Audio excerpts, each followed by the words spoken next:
Welcome to another edition of Pittsburgh Sportsline live in the BPTV studios in Bethel Park. I'm Al Levine, the Talking Machine. I got Chip Hayner with me and Smoking Jim Frazier. We thank you for watching us only on Comcast 7 in Bethel Park each time we're on. We appreciate that. And then you can also watch us, and we thank you for watching us on Verizon 32 everywhere. The city of Pittsburgh, Nemacolin, all the way to Cranberry and Wexford. Appreciate that. Now on Facebook, we announced, I think we were at 6,405. We've dropped to 6,401. I guess putting a lot of Steelers stuff up there and some of the Pirate defeats might have had a couple people withdraw from liking us, but we appreciate you liking us on Facebook there. So thank you very much. And we start our show with What's on Your Mind. I'm going to start that right now.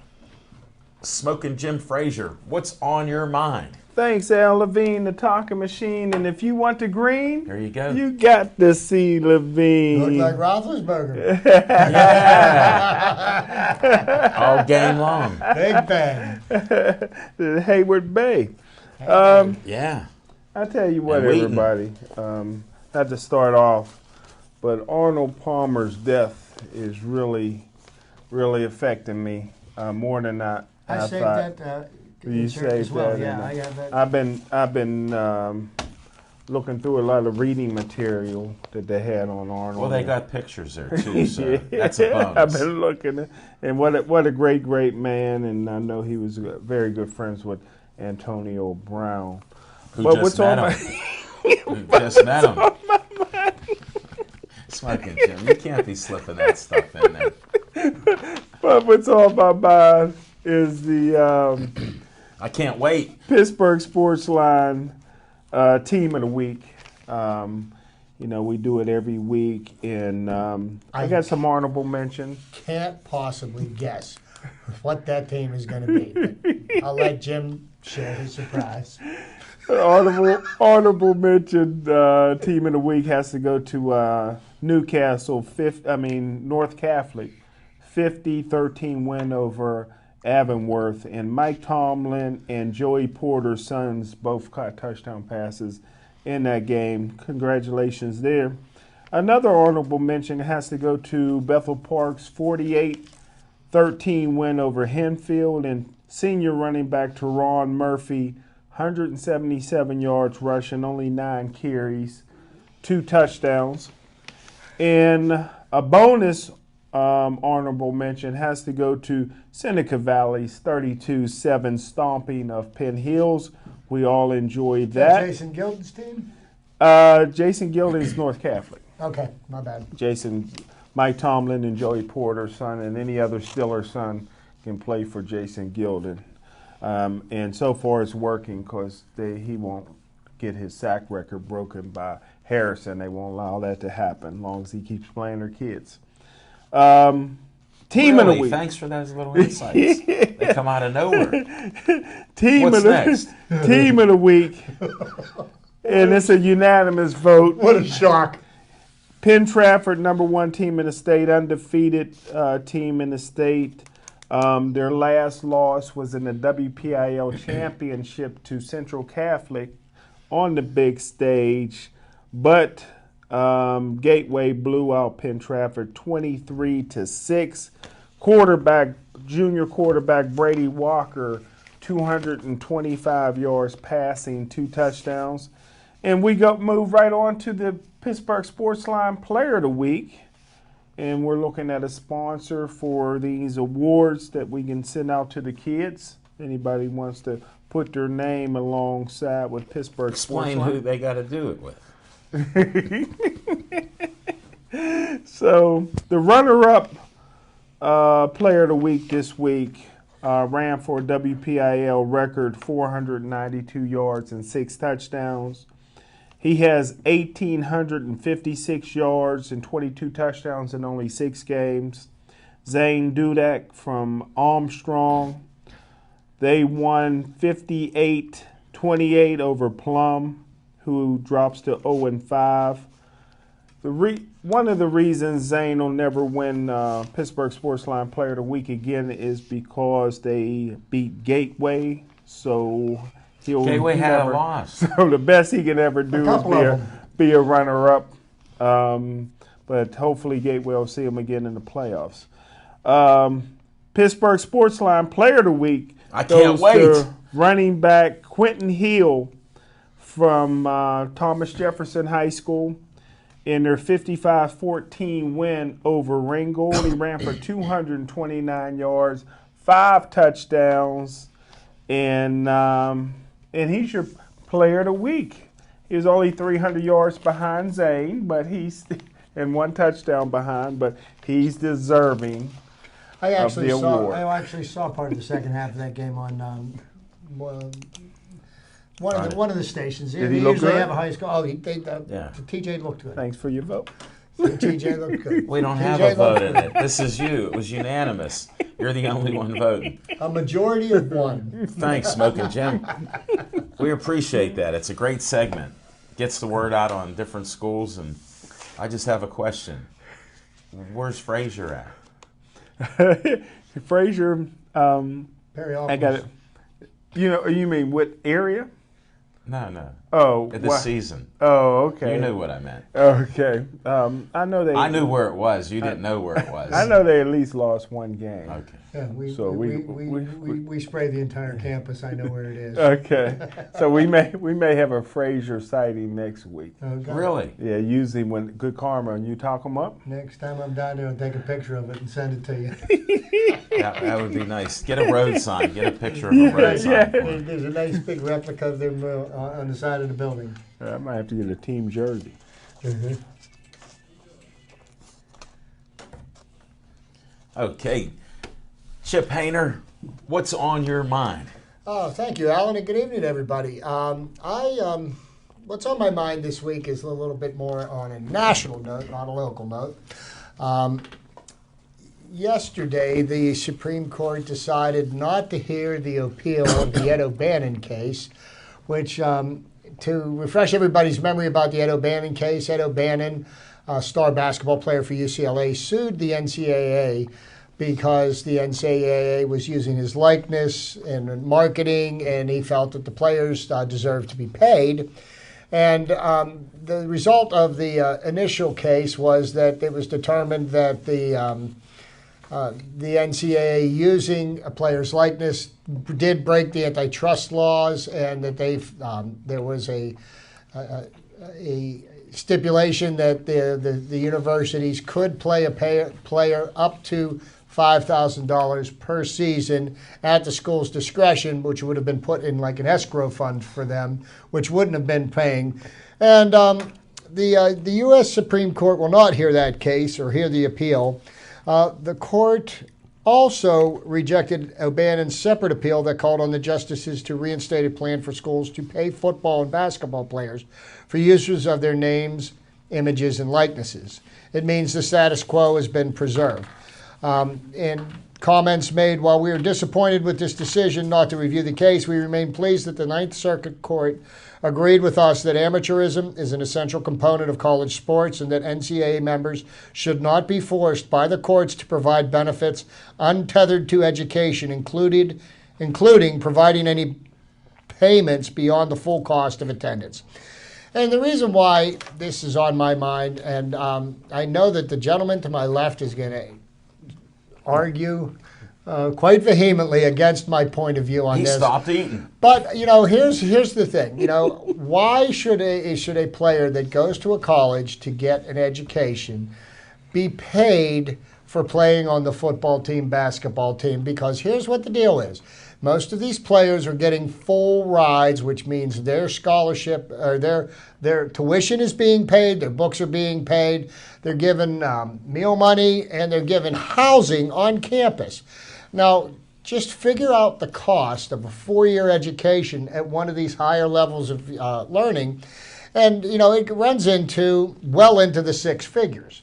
So, the players, by going to school, not only are getting an education which will benefit for them down the road once their playing career is over, they're They get free housing. They get free education. So why should you be paid extra for something that you're already being compensated for? To me, that's double dipping.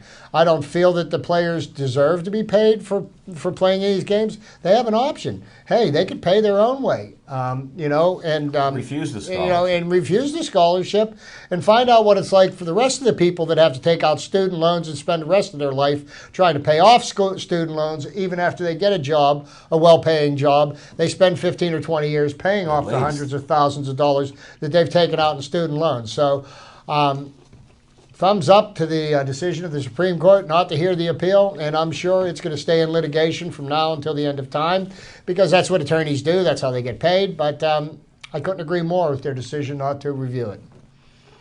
That's what's on my mind. And I did that when he had a mouthful. Chip, thanks for that. Very insightful and getting that rolling right now. So appreciate it. All right, what's on my mind, since Smoking Jim almost choked on that pizza? Olive Oil's Pizzeria did it again. Just fantastic. They're at Hillcrest Shopping Center, 3 minutes away from the studio here, so it's a nice trip bringing that pizza and steak hoagie here. Piping hot. 412-831-1900. Give them a call. Tell Zach, Jay, you want to order a pizza. They got their special medium pizza with one topping, $4.99.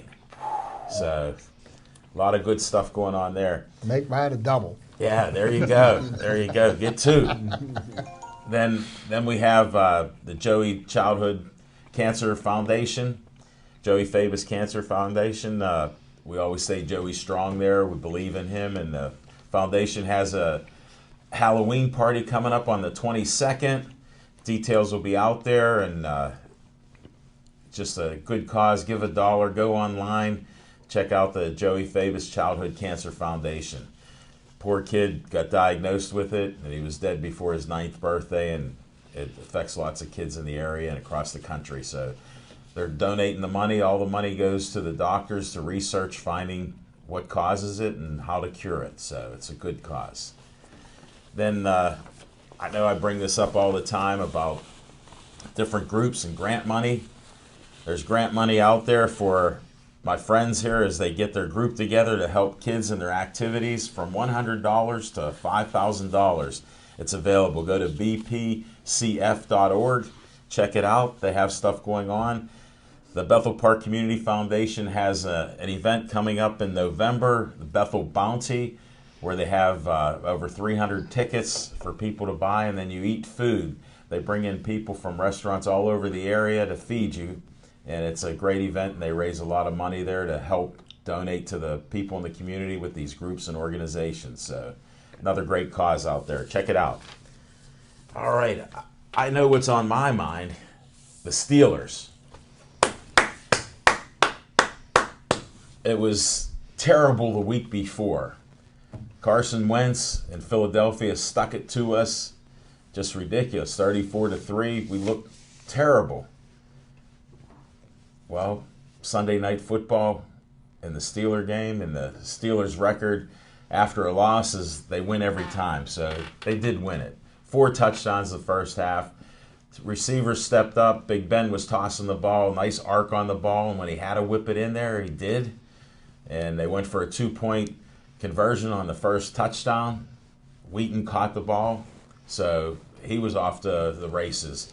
And they just played. The defense played a great game. Shut them out till the fourth quarter. Just an awesome performance. It's nice to be a Steeler fan. We're going to the Super Bowl like Smoking Jim predicted. How can we not? And that's what's on my mind. All right, we go to our segments that Chip and Jim have and I have. And we're going to go to Smoking Jim Frazier's Fiction and Fact with Smoking Jim's Almanac. I tell you what, I started off on a sad note with Arnold Palmer, and it continues. Yeah, I noticed that. Continues to get sad with Fiction and Fact from Smoking Jim's Almanac. Darrelle Revis is done. He couldn't cover Marcus Wheaton right now. I don't know if Revis can move to safety, but as far as a cornerback is concerned, and sometimes it leaves you very quickly. He's done. I'm glad he's not coming here to Pittsburgh to play because he would get embarrassed here in his hometown. But it reminds me of 2004. I shared this story with you guys before. I'll share it again. All right. When we were on a big stage, and here's some of the people that we had on the TV stage that particular night. We had Neil Walker on that stage in 2004. We had Adam DeMichael from Stone Rocks, yeah. Went to Temple and did a great job on that stage. Eugene Jarvis, two-time state champion running back, ended up going to Toledo or Akron, did it to Kent State, matter of fact. All-time One of leading those rusher. three. The all-time leading rusher there. Everybody in the world knows this name. Justin King from Gateway was on that stage that night. Coach Terry Smith, assistant head coach at Penn State, was on that stage. We had a Central Catholic coach who's now North Allegany's coach. Coach Art Walker was on that stage that night. Andrew Johnson, maybe the fastest guy in the history of Western Pennsylvania, two-time state 100-meter dash champ, went to University of Miami to play football. Went to be a star but didn't get far. Morty Ivy, friend of the show. Yeah. All-state player. Where's he coaching now? Was on that stage. He's coaching at his alma mater, Gateway. Tony Morelli, the number 2 player in the nation that year. Penn Hills. From a school near Gateway. Was on that stage. And Devin Lyons, Wes Lyons' older brother who signed with Ohio State, was on that stage. And I remember like yesterday, I walked up to a relatively unknown player on that great stage. You have great players everywhere. And Darrelle Revis didn't move back to Aliquippa to his junior year. Only played football to stay in shape for basketball. Great basketball player. Averaged 25 points a game as a junior and a senior. And I looked at his forearms and I looked at him and I walked over to him and I predicted. I said, you will play in the National Football League one day. And, of course, at that time, he was leaning towards basketball. They ended up naming the island after him, Revis Island. I think he's a first-team Hall of Famer, first ballot Hall of Famer. I remember, and this guy's probably the greatest negotiator. Maybe he read the book, The Art of the Deal, because he's one of the greatest negotiators you ever want to. I remember the first time he held out for more money. He's always been highest paid guy in the NFL. Do you think that his lack of performance on the field this year could be related to the bum hamstring he has right now? No, he's just a bum. But There you go. I remember me and the show. You can say the name of the show. Yeah, the show, Kimborough, Vaquan Kimborough. We're at the Great boxer. we was at the casino in September, the Rivers Casino, and Revis shows up with Vaquan with his hoodie on because he's holding out and didn't want people to recognize him. And after about 5 minutes, I look at him. I says, Revis, nobody knows who you are here, man. Take the hoodie off because They're here if to you're gamble. in Pittsburgh and you don't play for the Steelers, they don't recognize you. You know, if New York, you get mobbed, other cities. But Pittsburgh, Curtis Morton can walk down one side of the street at 14,000 career yards. Jerome Bettis get mobbed on the other side of the street at 13,000. Even though this is Curtis Morton's hometown, nobody knows what those guys look like outside of their You are their tossing helmet. the facts out there like So crazy. that's it. It's a sad day. I know they'll be upset with me at Aliquippa, and I'll be on Aliquippa sidelines on Friday Will for you? the big game. But that's my fiction and fact from Smoking Jim's Almanac. It was probably the greatest night of all those. It's probably 2004 is maybe the best year in the last 20 years of athletes coming out of high school. Wow. All of them And did then pretty being good on stuff, that Jim. show. Good stuff. Yeah. Very good. Thanks for sharing that, You're Smoking welcome, Jim. sir. I appreciate most of the facts there. You did get that in there. That's a good thing. All right, let's go to Chip Hayner's trivia time. Well, thank you, Alan. And first on my trivia, I would like to make note of a truly remarkable man, a man who has held the same position for the last 80 years. Wow. Okay, then the Pirates season ended disappointingly this year. For some. But I'd like to make note of a certain Phil Coyne. And Phil Coyne, many of you may not know. If you have been going to a lot of Pirate games, you know who Phil Coyne is. Phil Coyne is 98 years old, and he just completed his 80th season as an usher for the Pittsburgh Pirates. He started as an usher in 1936 at Forbes Field. This was so long ago that the Pirates outfield consisted of Paul and Lloyd Wainer. Wow, in big the poison first and year. little poison. He was 18 years old in 1936. He celebrated his 98th birthday this year.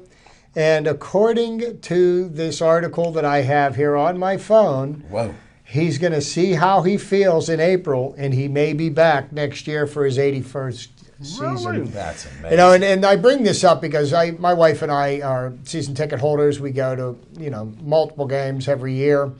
And one of the first things we do each and every season when we get to come down to PNC Park is we look for Phil. Nice. He's an usher in sections 26 and 27. Really? And he is one of the nicest gentlemen that you would ever want to meet. And Stephanie, for the last 5 years, every time that he would miss a game, she would wonder if Something happened. if he had passed. And I saw this article yesterday, and I tagged my wife on Facebook with it, and she was so happy to see that, and it made her smile because I'll tell you what, if that is not the epitome of loyalty to a local team, I'd like you to show me another example. Yeah. So that's my first bit of trivia. I wanted to bring that to everybody's attention. Phil, I hope to see you next year. I hope to see you next year. God bless you, and stay warm this winter, will you? So last week I brought up some trivia, and I named 3 Pirates pitchers that had won 20 games. I stand corrected. There were actually 5. That's what I thought. Was Okay. Vernon Law one of them? Vernon Law in 'Cause I 1960. was going to ask you last week. And none less than John the Candyman Candelaria in That's it. 1977 Monroeville. are also among Pirates who have won 20 games in a season. And the reason I brought that up, well, because I like to, It's trivia. it's facts. I just stick to the facts. I don't. This is the fiction, okay? And I'm the fact. I can't believe you put it right on. No, it's all in good fun. I respect that. I respect Jim a great deal. Except when you But disagree. also, who was the last Pirates pitcher to win the ERA title in Major League Baseball? I have no idea. And that would be John Candelaria in 1977 with a Monroeville. 2.34 ERA. So I update my trivia from last week, so now we have Nice. actual factual material. You like that? Actual and factual? Yeah. Okay, now Let's get more. Earlier this season, Ichiro Suzuki, the hit king in baseball, became a member of the 3,000 hit club. There is a current player now that is closest to achieving this, and that could potentially, if he plays another year, achieve this feat next year. That player is Adrian Beltre. He is 63 hits shy before last Wednesday's game. So with approximately 60 base hits, he'll join the 3,000 hit club. Wow. It's an exclusive club.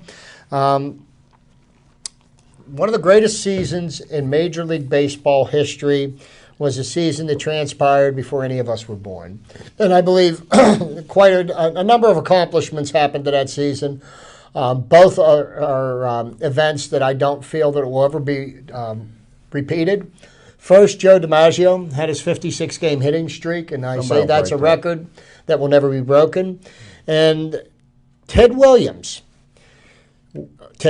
on September 28th, 1941, went 6 for 8 in a doubleheader against the Philadelphia A's to finish the season at .406 batting average. No player has batted .400 since. And, I like to see that he didn't try to protect it. He played the first game of the doubleheader, had the 400, didn't sit out the last game. He played both games, 6 for 8. He was batting .399 before he played the last 2 games. Really? There you go. Thank you, Alan. Yeah, I know a little bit about that. And also, September 28th was also, the twilight of Ted Williams' career, because in 1960, he played his final game, and in his final at-bat, Ted Williams hit a home run off of Baltimore's Jack Fisher. Ted Williams did not take a curtain call, but he trotted out to left field in the ninth and was replaced by Carroll Hardy and retired to a standing ovation. It was Ted Williams' 521st career home run. The Red Sox rallied to win 5-4, and I do believe that Ted Williams never did achieve the 3,000 hit plateau, and the reason why he didn't, because he served his country as an aviator in World War II, and he served his country as an aviator in the Korean War. And that is something that you will not see professional athletes do. There's Tillman, who did that, and then there's the offensive lineman for the Steelers, who did serve his country, but he didn't leave from playing a professional sport to go serve his country, and then come back and still perform at the highest level possible. So, Ted Williams, we tip our hat to you, and make note of both of those achievements. Now, I also, like to bring up, I got another one in here for the beginning of somebody's career to the end of somebody's career. Detroit's Al Kaline in 1955 on September 25th from Detroit. Became the youngest player to win the batting title, finishing his second season with a .340 average. Ty Cobb was 1 day older when he won the batting crown, batting .350 in 1907, also playing for Detroit. So, 1955, Detroit's Al Kaline made a name for himself with this hitting title. In 1974, September the 24th, Detroit's Al Kaline doubled down the right field line off Dave McNally of the Baltimore Orioles for his 3,000th career hit. So over the course of 20 years, another gentleman made the club. Wow. Alan would make note of this. I'm sure he would remember it. Jim would wonder if I'd lost my mind. But the Giants win the pennant. The Giants win the pennant. The Giants win the pennant. October the 3rd, 1951. Bobby Thompson hit the shot heard round the world, the second most famous home run in baseball history. The Giants overcame a 13-game deficit to win the Eastern Conference title. And Bobby Thompson hit the home run to win the game. That was October the 3rd, 1951. Bobby Thompson hit that homer off of Ralph Branca of the Brooklyn Dodgers with 1 out in the bottom of the ninth to give the Giants the win. Also a moment, like I said, the second greatest home run in baseball history. It was the greatest until a certain October 13th, 1960, and a certain Pirate second baseman connected. We can't forget that. And and that is coming up. Let me see. That will be, we'll cover that next week's show. We'll get it. Now, I like to pay tribute to one of the greatest players from the Negro Leagues and also in the major leagues, our dear friend Satchel Paige. And we don't know whether this is correct or not because nobody really he's kind of like Jim Frazier, Nobody knew exactly how old he was. He'd never give up his birth date. But on September 25th, 1965, Satchel Paige, at age 60, became the oldest player in the majors, taking the mound for Kansas City and pitching 3 scoreless innings over the Boston Red Sox. He gave up 1 hit to Carl Yastrzemski. And Carl Yastrzemski, as you know, was a Triple Crown winner at one point for the Boston Red Sox. Oh, yeah. I don't even know what the Triple Crown is. So I got a couple of Willie Mays pieces here because you cannot forget about Willie Mays, who I feel is probably one of the greatest players, if not the greatest player that ever played the game. All around. Willie Mays, on September the 29th, 1954, made the famous over-the-shoulder catch at the Polo Grounds in New York of Vic Wertz's long drive to center field.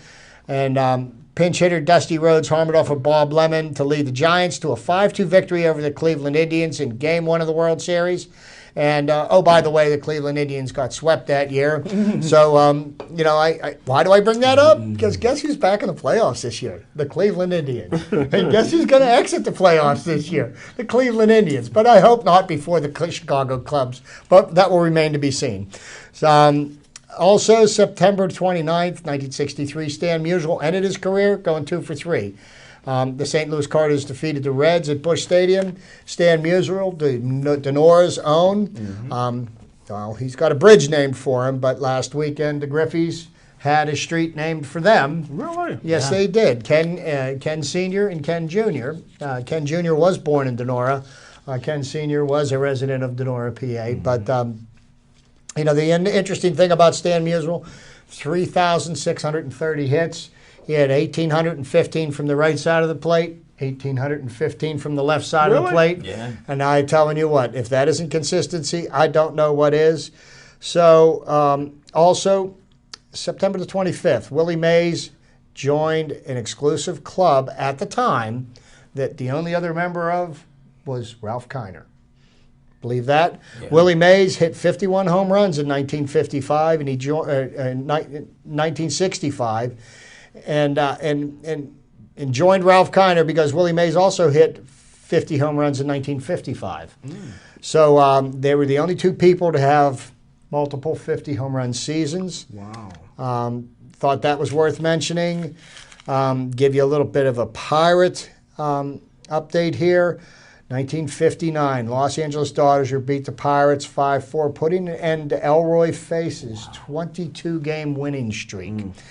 It was his only loss of the season. He finished with an 18-1 record. 4 of those victories carried over from the previous season. And now you have to give my friend Jim a shot, and I will after I do this one. 1974, September 11th, it took the St. Louis Cardinals 25 innings, 7 hours, 4 minutes to beat the New York Mets. A record 202 batters went to the plate. That was an extra inning game. How many batters? 202 batters. Now, there's only 9 men in the lineup. Do the math. Wow, okay. that's a lot. And then also, the Degenerate Gambler. September 11th, 1985. The Degenerate Gambler, Pete Rose of the Cincinnati Reds, became the all-time hit leader with his 4,192nd hit to break Ty Cobb's record. It's a shame you gambled your way out of the Hall of Fame.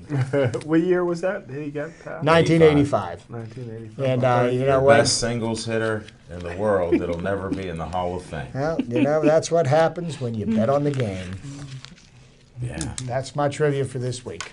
But Phil Coyne, congratulations. Can you believe that? 80 years as an usher. Amazing. You know, Paul and Lloyd Wayner, Big and Little Poison were playing the outfield for the Pirates when he ushered his first game.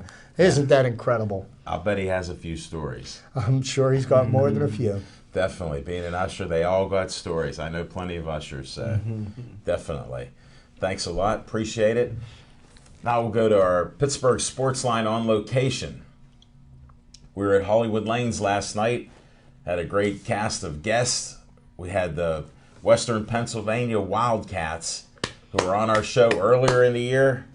They did something unusual. They grabbed our good karma that Smokin' Jim talks about being guests on the show, and we had mentioned it to him. They went undefeated. They're recognized as the #1 team in the United States right now. They won the PAFL, the Premier Football League or whatever that they're in. So they're challenged to playing a game in January or February. And I call it for the World Championship because what else could it be? Yes, We've got sir. a World Series with teams. You're going to have them play somebody else, maybe a team from Detroit. So they were great guests last night. John Ray, congratulations to you and your team. And for everybody that come out there, we appreciate it. He brought a trophy, Chip, that was about 5 foot tall. Yeah. That they brought there. Just a fantastic trophy. And his rings just come in that day, so he was wearing the ring. He was wearing the bling, huh? Yeah, and it's a little bit of bling there. It has some weight to it. Very good. So good luck to him. Thanks for coming out. And we had a great basketball player that's going to get inducted to the City League All-Star, or what, Hall of Fame? Yes, sir. Tamika, what's her last name? Hunter. Tamika Hunter. Okay. That's her married name. Oh, her married name. And just in case Miko. wants to know, if you're interested in getting in the Pittsburgh City Hall of Fame, Jim is accepting bribes. You can say that again. But I'll do a disclaimer. Say that again. It doesn't work out well with it because they got a line of players that are wondering why they're not in. That's true. So That it's is just true. tremendous. So. Mighty talks. And you'll be doing that event, right? Isn't that coming up? November 6th at the John Heinz? Heinz History Center. We expect over 500 people this year. Sounds great. It's not the same without Pittsburgh Sports Line in the house, though. I understand that, but hey, life goes on. We do our best. But it was great having her on the show. She was a first-time guest, told us some great stories on how she even got started in basketball in 6th grade. Really? She wanted to be a swimmer, and her best friend at the time, can't mention her name, told her, "You can't swim." And she goes, "What do you mean?" She goes, "I see you in gym class and you can't swim. Go out for basketball." Best piece of advice she could got. She ended up parlaying that into a scholarship. She went to Westinghouse, did great there, got a scholarship to Pitt women's basketball team. So great story. One of her few stories there, so it was a pleasure. And we'll be next week at Atria's PNC Park. Our new time is 7 o'clock to 8 o'clock, so be there, and we'll have our show then. So Remember see that, you Jim. then. Yeah, he's actually early, so Get out of time. yeah. That's a first. He's been there as early as 5 after? 7:45. 6:45. He arrives there fashionably on time. So, well, we got all the sports to talk about. I mentioned the Steelers in my What's on My Mind, so why don't we just talk Steelers? CP time. Because it was just a shock on what the Steelers actually did. And it was just amazing. The defense played well. They just took it to them. It rained, and nobody could do anything during the rain. So it was just a great game. The Steelers did do something. I was there at the game, and the thing that I was impressed with the most was the play of the defensive ends. Cam Hayward and Stephon Tuitt, they both played great games. Cam Hayward finished the night with 3 sacks, a couple of hurries, deflected a pass, and oh, by the way, there was a Jarvis Jones sighting. And, I'm sorry, Jarvis, you're just not fast enough when Alex Smith tackles you on the 4-yard line when you're trying to take it to the house. His eyes got big, and there was Alex I don't Smith. know why he just didn't fall down. So. If he had a little bit of extra speed, that little burst, maybe he could have just got right past him. The burst got him to the ball. Chip, the burst got him the ball, and that was But it. but the Steelers defense really did step up, and there's mentions being made that Artie Burns is actually leading the team in passes defensed, and I know Jim wasn't real thrilled with him as being a draft pick, but he doesn't look to be the bust that some of our more recent draft picks have been. Good. What are your thoughts? Well, Artie's came out of school raw. He came out of school as a true junior. Only played 65% of the snaps at the University of Miami, but can't deny that speed. And it looks like he's, from all indications, look like he's going to turn into a good corner. We need it. Hopefully, Gilbert that we got, that the Browns let go. Justin, yeah. If Justin Gilbert can also come around. And those guys are getting good coaching. Cornell Lake's a heck of a coach if you got something to work with. Oh, yeah. Well, But go ahead. Let's not get too excited because Steelers are giving up 317 yards passing a game, which Yes, is they are. 30th in the league right now. So can't get too excited. Well, Alan has always been one to bring this up. You remember Bob Prince's, the hidden vigorish. Now, this is one of the things I think that this week's game could be one of those trap games for us because you look at what the New York Jets have done recently. Now, you've got Ryan Fitzpatrick, who is a serviceable enough quarterback for, a mediocre team, but he's thrown 9 interceptions in the last 2 games. And the hidden vigorish that I'm talking about is He got it out of the system. Yeah, the more you play terrible football, the closer you get to having a good game. And is this going to be the week?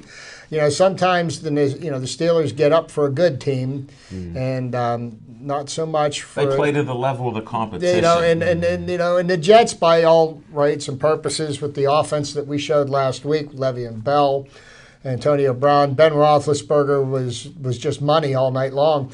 We should hang 40 points on them. Now, will that happen? I mean, we scored 3 one week, we scored 43 the next week. I'd like to think that we're going to score somewhere in between the two, but I hope it's a lot closer to the 40 than it is the 3. Well, I hope Tomlin sticks to what he called Sunday. His first interview before the game, he called it Redemption Sunday. Wow. They went over the films and they told people we got to take it and we're going to improve on it. Wow. Redemption Sunday. No, We need to stick with that. They play the games on Sunday, and we shall see what we shall see. But Le'Veon Bell had quite a debut for this season. Well, I've never quite seen it. He's head and shoulders better than any other running back in the league. Never seen a running back with that much patience. Best all-around running back I've seen since Roger Craig.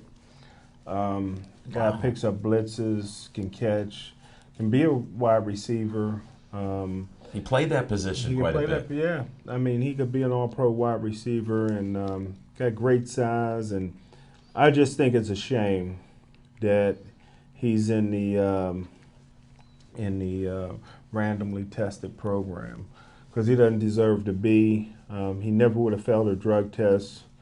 He just got pulled over in North Hills because a police officer seen some smoke coming out of the car. What's the chance of that? And that got They him. do that in that community. They check for that. Yeah, especially if you got tinted windows and so it's a real shame because I don't know if he could give it up. And the NFL doesn't want these guys to flunk drug tests. That's why they let him know in advance. He did everything right. He passed the test, but being that he got pulled over and got a DUI, DWI. Well, he whatever missed some here's tests. the other thing, He Jim. missed They tests. But let I mean, because he's in a random program. Yeah, they let him know when the tests are, but not showing up for a test. I don't care if it's at 5 o'clock in the morning or 5 o'clock in the afternoon. If you're scheduled for a test, you show up on time. And I work in an environment where I can be randomly tested at any given time, and if I'm given the card to go to test and I don't show up, that's a positive test. Yeah, I mean, that's just. But the thing is with me point. is I don't get suspended. I get terminated. Right.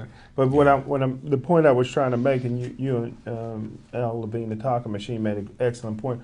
What I'm saying is he never would have been in that randomly tested system had it not been for him getting pulled over on his way to the airport. He would have always passed that set test when they say June 1st you're getting tested. He'd have been able to get off the weed for the 30 days like he's always done. But now that he got that DWI or whatever they call it, now he's in that randomly tested program. Sometimes it's just, and you're a victim of circumstance. Wrong place, wrong time. Yeah. It's unfortunate. And, Driving while black. I don't know about all that, Jim, but, That's an odd one. But the Steelers, look like they have keeping quiet. they have fixed what's broken. So For a week. On to the Jets, and we'll cover that game. Yeah, for you. Next Tuesday. Steelers beat the Jets. Does I'll say Geno it right Smith now. still got his mouth wired, or is it No. okay after he got punched in the No, mouth last year by his he's team? He's just riding the He's bench. just laying in waiting to make that rush to the Pro Bowl. I don't know. He's Yeah. like making I think he learned to keep his mouth shut because somebody stuffed a fist in it. That's why. that happened too. Certain things educate him. Hey, we promised you Chip would give us an update on the Pirates season.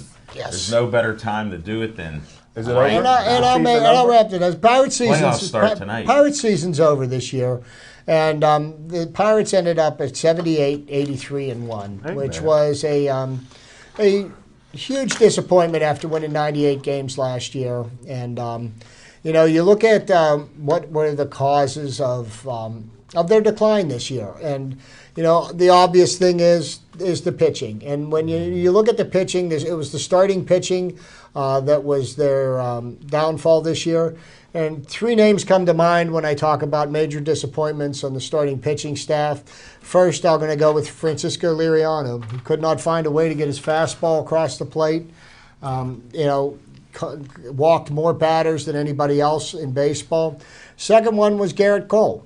Garrett Cole came into spring training with an injury and basically fought the injury bug all year. I don't believe that he was properly in condition for the season, was behind the 8 ball. I believe that he attempted to pitch and do the best he could at less than 100% this year, and it really hurt the team because the Pirates needed to have Liriano and Cole as their 1-2 starters this year for them to have success. They weren't, and subsequently we didn't. The third name that I would like to mention would be a trade that Neil Huntington wishes he never made, was for Jonathan Neese. Jonathan Neese was a dog with fleas. He gave up more. He was basically a batting practice pitcher. The Pirates' offense provided enough runs for him to win a handful of games, but he gave up more home runs in half a season than most pitchers give up in a year. And, fortunately, they cut bait with him and they went away. So, the starting pitching staff is part of the problem. The other major disappointment for the Pirates this year, I would have to say, would go to all 3 outfield positions. Now, you look at the 3 outfield positions, everybody said that the Pirates could potentially have one of the best outfields in baseball. McCutchen in center, who's won a Gold Glove in the past, has been in the MVP conversation year after year, had the worst season of his career, both offensively and defensively. Starling Marte, even though he had a high batting average, hit for no power this year, drove in very few runs, and fought the injury bug throughout the season. Spent the last month of the year on the bench with back spasms. Again, a disappointment. And then you had Gregory Polanco, who started off the year pretty hot, went through a hot streak in the summer. And, Gregory Polanco is a very young talent, and he does have the potential to be an amazing superstar in this league. He's a young man, and, this was probably the first full season he had as a starting position. And I think what we're going to see out of our outfield next year is much better play, and I think what these players have to do is better condition themselves to be able to make it through the season uninjured, because when these guys were playing and they were playing well, the Pirates were playing good baseball. They started off the season very, very well, and actually through all the trials and tribulations from the season, come the end of August, we were only a half a game out of the wild card race. Then we went to Chicago and we played in a 3-game series, and the first game was a 13-inning game that the Pirates lost. Okay, and it seemed that from that point on that the Pirates kind of lost the fire that we've seen out of them the last few seasons that carried them into the playoffs by having a strong September. We had a very weak September. Not as excuses with you. They're not excuses. Those are facts. I mean, nobody's made any excuses. These are the facts of why this season was. Now, what are the Pirates going to do in the offseason? There are rumors that Andrew McCutchen will be shopped for potential trade. Is that disturbing news? Yes, in a way, because of how much Andrew McCutchen has meant to the city, to the franchise, and because we know what kind of caliber player that he is. But the Pirates need pitching help. The free agent market for starting pitchers is as thinnest that we've seen in years. I think the Pirates... Did they give away a couple pitchers this year, a relief pitcher and a starting pitcher? Yes, they did. Okay. And they picked up their closer for the next 3 years. Riverio, by the way, is a left-hander that throws a 100-mile-an-hour fastball. And I am telling you right now, he will be leading the league in saves real soon. But the Pirates have the core of a really good team defensively, position-wise. What they've got to do is they've got to find a way to get healthy and stay healthy. Somebody, unfortunately, may have to get traded to get the pitching help they need. We know that next year, going into the season, it looks like our 1-2 are going to be Garrett Cole, a healthy Garrett Cole, and Jameson Taillon proved beyond a reasonable doubt that he is a major league pitcher. Tyler Glasnow, who everybody thought was ready for prime time, maybe not so much ready for prime time. You know, he could be a factor in our starting rotation next year. Chad Kuhl pitched okay. He had his ups, he had his downs. He may end up ultimately being our 5th starter. You know, we need to bring in somebody quality. It'll be interesting to see We need somebody after Cole and Tyler. What Neil Huntington can do and what the cost of that's going to be. You know, subsequently somebody may need to get traded, but you know it'll be an interesting offseason. So even though the Pirates disappointed us all this year, and myself as a season ticket holder, I had high hopes and they were squashed. The future looks promising for the Pirates. They do have the core of a solid baseball team. They just need a few pieces. And it's up to the management to put those pieces in place. Well, you already owe me one meal, and I'll make you a bet for another meal. Gotcha. Pirates ain't going to be over 500 next year. Gotcha. And that's dinner, not lunch. Wow, these two. Hey, if you don't gamble, don't start. Smoking Jim's a known gambler for years. I don't know how he does it. I know he had the Steelers when the Jets crushed him, so he lost another one of those houses. When Philly crushed Philly crushed us. Yeah, I laid out for the Steelers that day. Yeah, I can understand that. Those things happen. Yeah, Is that all you got there, Chip? That's all I've got for this season. You know, tonight the playoffs start. We've got Toronto and Baltimore Orioles in a 1-game play-in. Tomorrow night we got the Mets and the Giants. Yeah. And Smoking Jim's getting messages. no, that was me. That was you. Okay. That was me. Yeah. We'll see what Baumgartner does tomorrow. Yeah, Baumgartner and Noah Syndergaard are Cool. going head-to-head. And Two great pitchers. Frankie Liriano was stepped over for the start tonight against the Orioles. And Liriano's been doing great. No, you know, He got a new location and found his fastball. well, you know, I mean, I wish him well. I will tell you this. The contributions that Frankie Liriano made to the Pittsburgh Pirates over the last 3 years cannot be denied, and I appreciate everything that he did for us. And, you know, it was sad to see him go, but, you know, He had to go. it's the way the ball bounces, man. It's Really? Major League He had Baseball. to. Why? He was throwing up walks like every inning. Jim, he was terrible. He ended up playing well, though, when he left. Yeah. A change of scenery does that all the time in He baseball. found home plate. He found out where to put the ball. Now, maybe the umpires in the American League have a different strike zone. They do. Smoking Jim didn't know that. You're giving him too many details. I know, he's going to have to look that up at his Funkin' Wagnalls. I don't know what he's going to look it up, but he's lost. Smoking Jim, where are you going this week? Anything going on? Well, I'm going to go watch Aliquippa beat the brakes off of Clareton. Been waiting for this game for a long time. It'll be at Clareton High School Stadium. I'll be on Aliquippa's sideline. I'll be wearing my red and black, my favorite colors. Wow. And I can't wait. Clareton High School's been ducking Aliquippa as long as they've been ducking Norwin since Doug Plank put it to them in 1974. No, wait a minute. They're ducking nobody, you know. One played in 2A, one played in 1A. They were not even in the same divisions. Well, they're both 1A teams, and you can play in Where do first you game get of the the season. facts? Aliquippa's a 1A team, but they play up Okay. to 2A and this year 3A. And Clareton could have played up like Aliquippa does, but they chose to play the Avellas of the world, who one year I watched their game. Avella got 13 players off the bus. They drove a minivan to Clareton, and Clareton scored about 80 points in the first half. That's convenient. Clareton- They could get them all in one little bus. Duquesne, when Duquesne High School closed, which was a single-A school, it was a rivalry at Clareton that opened the door for them to win about 7 championships. Aliquippa now is not one of Aliquippa's greater teams, but they'll be good enough to destroy the Bears at Clareton, and I can't wait. You're rather outspoken I don't on think this. Clareton deserved to break Braddock's 55-game winning streak record by playing set up games for all those years. So on a different note, and this is a personal note, Fred, just between you and I and our listening audience. They're watching. How long do you think it's going to take Terry Smith to take Franklin's job at Penn State? Well, I thought Franklin did a good job. I thought Franklin did a pretty good job getting the players off the field when that arrogant kicker got blasted. He's going around making tackles. Did you see the game? Did you see that? No, I did not. Their kicker for Penn wears State. 99. He runs down the field. He makes tackles. And he got in a fight with this linebacker earlier in the game.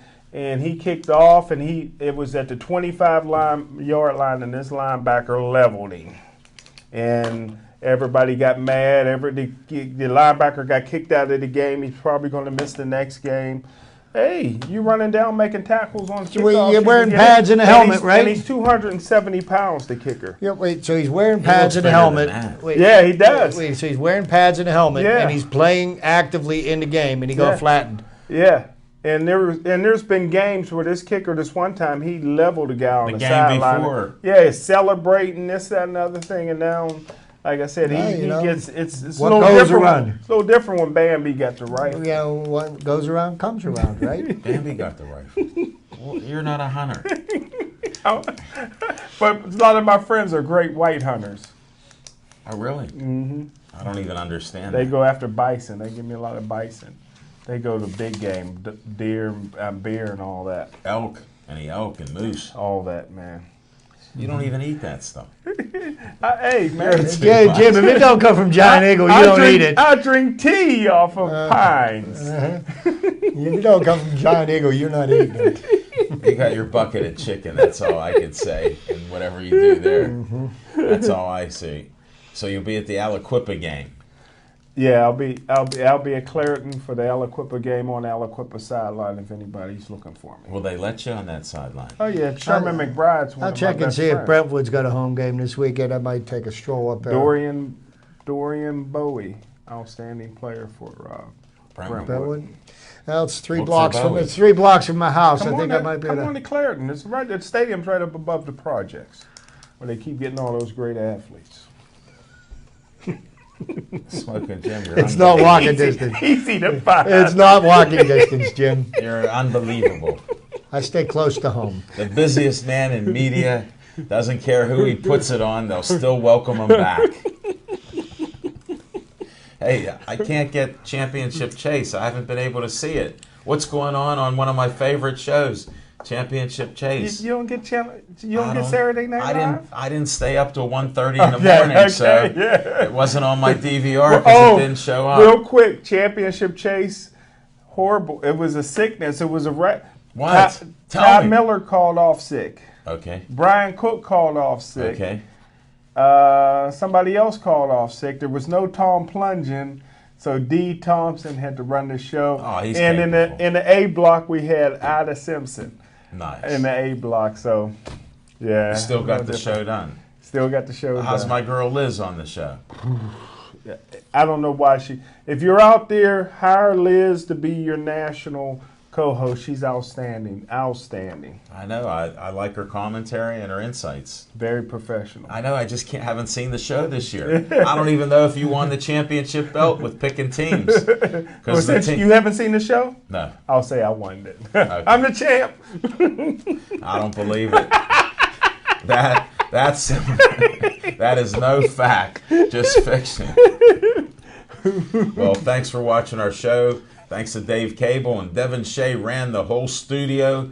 Cameras were unassisted. He set it all up.